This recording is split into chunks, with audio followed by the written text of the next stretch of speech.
Hello, my name is Tim Meadows. I'm an instructor with the Intensive English Institute here at Ball State University, and today we will be talking with Dr. Pei-Yi Lin, the Associate Director for Training and Psychologist with the Counseling Center here at Ball State.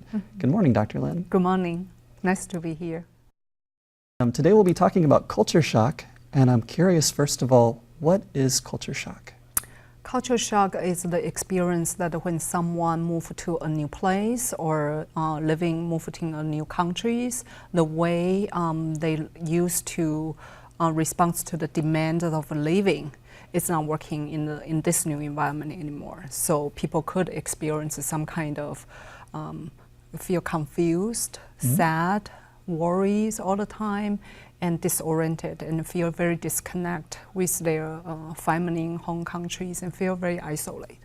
So what are the stages of culture shock that our international students can expect to experience as they study here in America? Yeah, so if they come from other country and study in the US here, the first things they usually experience very, this is a very challenging, exciting experience, and they're looking forward to come to this country. And then soon after, when they start school, they would experience what we say the cultural shock, because they realize the way they were using in their own countries won't use here. So they start feeling like confused and feeling, worries, and their confidence kind of goes down. So they go into the crisis stage. And then, after experience those crises, the human natures would want to solve the problem.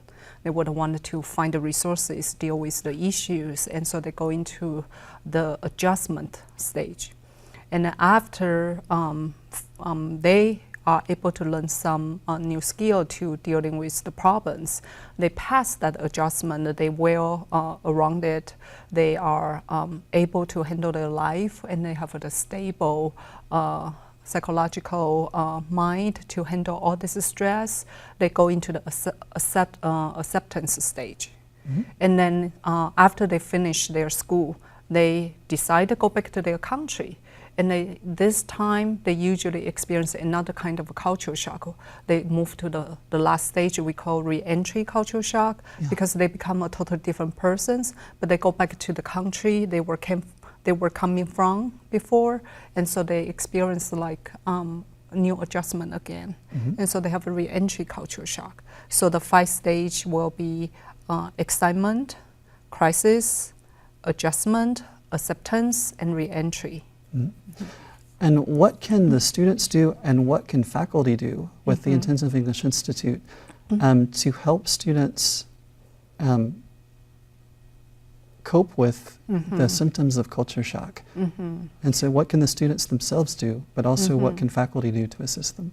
Yeah, I would say like the culture shock impact each person differently, and so there is no like a list of typical symptoms, but you probably could hear very similar experience. So I would say first is normalizations.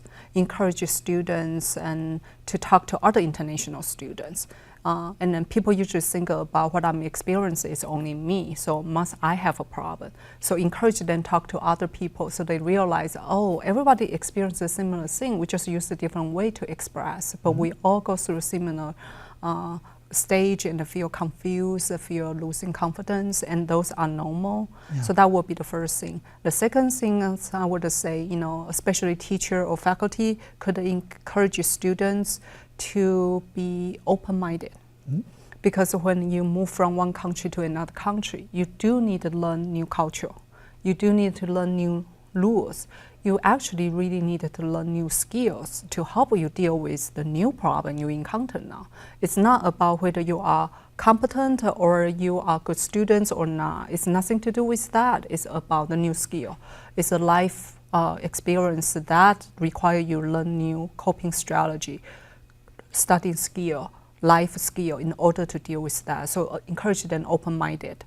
The third thing I would suggest in students and faculty and teachers, or think about like encourage students to maintain their connection, relationship with friends and family back home. So they continue to feel not isolated, they feel supported, but also encourage them to develop a new relationship, develop a new social network here.